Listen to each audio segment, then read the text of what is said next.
Welcome to this explainer. Today, we're going on a bit of a wild ride. We are going to explore the incredibly messy, totally chaotic origins of human language and discover how we've somehow managed to harness all of that into the precise, critical skills you need in today's modern workplace.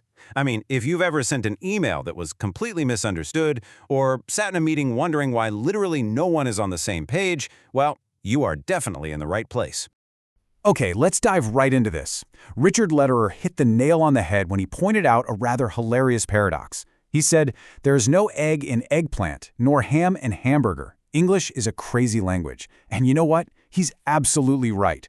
Human language isn't some neat, scientifically engineered computer code. It is a constantly evolving, super quirky, and sometimes entirely illogical system of symbols that we've all just kind of inherited. So that brings us to the massive question anchoring our whole explainer today. How on earth do we use this crazy, chaotic tool to actually understand each other and, succeed?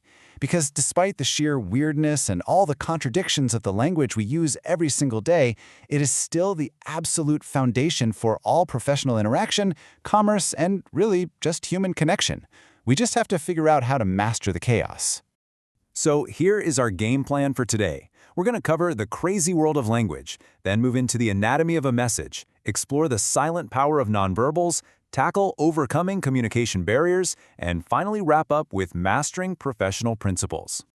Section 1. The crazy world of language. The origins of our words.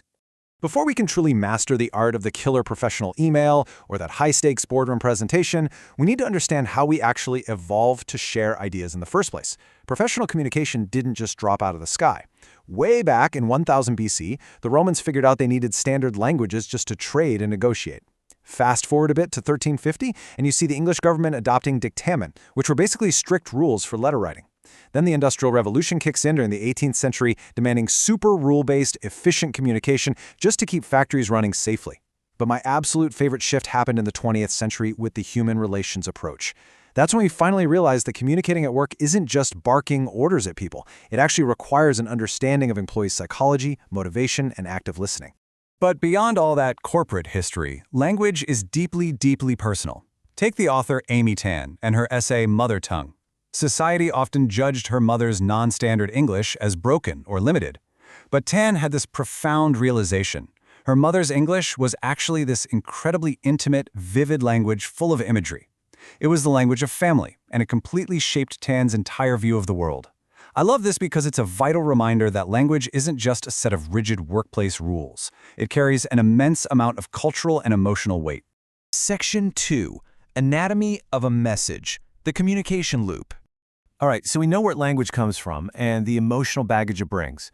Now let's look at the actual mechanics. The fundamental communication loop is kind of like a giant puzzle. It starts with you, the sender, who has a brilliant idea. Step 2, you encode that idea by choosing specific words or symbols.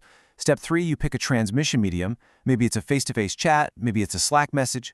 Step 4, the receiver finally gets the message. And Step 5, they decode and interpret the meaning. And let me tell you, it is right here in the decoding where things usually go completely off the rails. Now, why is that decoding step so ridiculously tricky? Well, it's because words actually carry two entirely different types of meaning. First, you have the denotative meaning. That's your literal dictionary definition. A cat is a feline animal, right? Simple. But then you have the connotative meaning. This is the emotional or cultural association attached to a word. If you call a coworker a cat, you are probably implying they're gossipy or mean-spirited.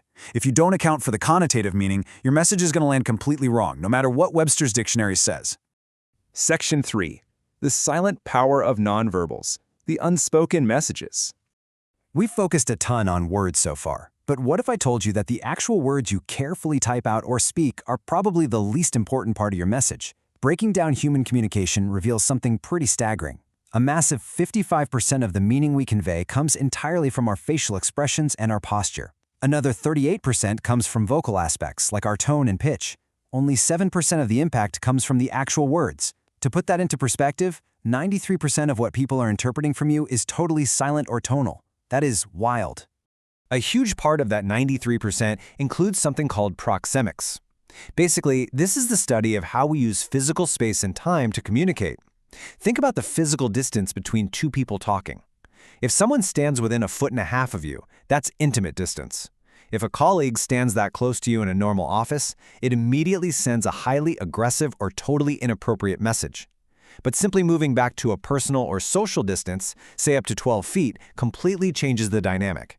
And you haven't even said a single word yet. And then we have paralinguistics. These are the vocal, non-word aspects of your communication. We're talking volume, pitch, the speed at which you're talking. You can say the exact same sentence like, "I'm so happy for you." But if your tone is super flat, slow, and dripping with sarcasm, the receiver instantly decodes the exact opposite of what those words mean. How you say it totally overrides what you say. Section 4. Overcoming communication barriers. Navigating the noise. Okay, knowing all the psychology and mechanics behind this is great, but let's be real. The real world is messy. Communication pretty much never happens in a vacuum. There are always barriers. Sometimes they're physical, like trying to talk in a terribly echoey conference room.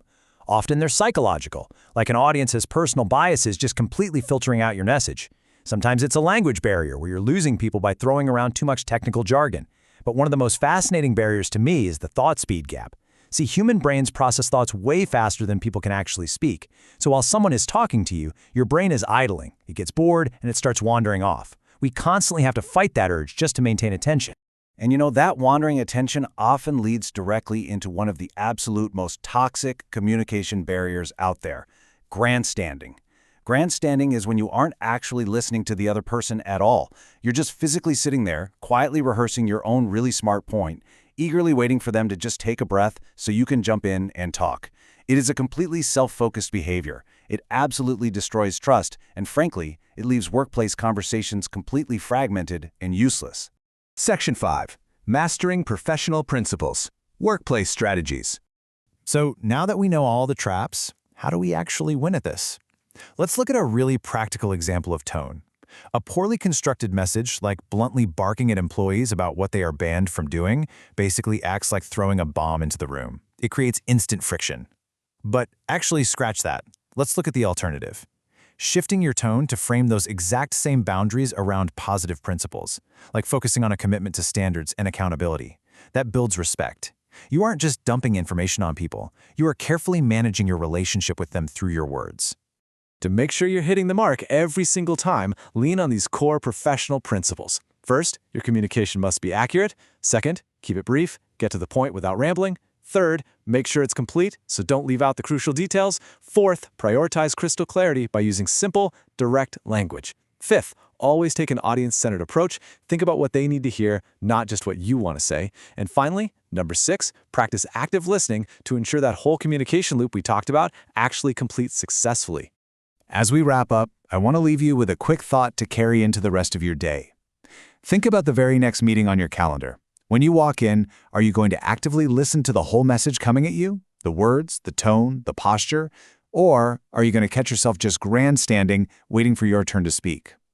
Communication is an incredibly crazy, imperfect tool for sure, but by actively managing it, you hold the absolute key to professional success. Thanks so much for joining me on this explainer, and I will catch you next time.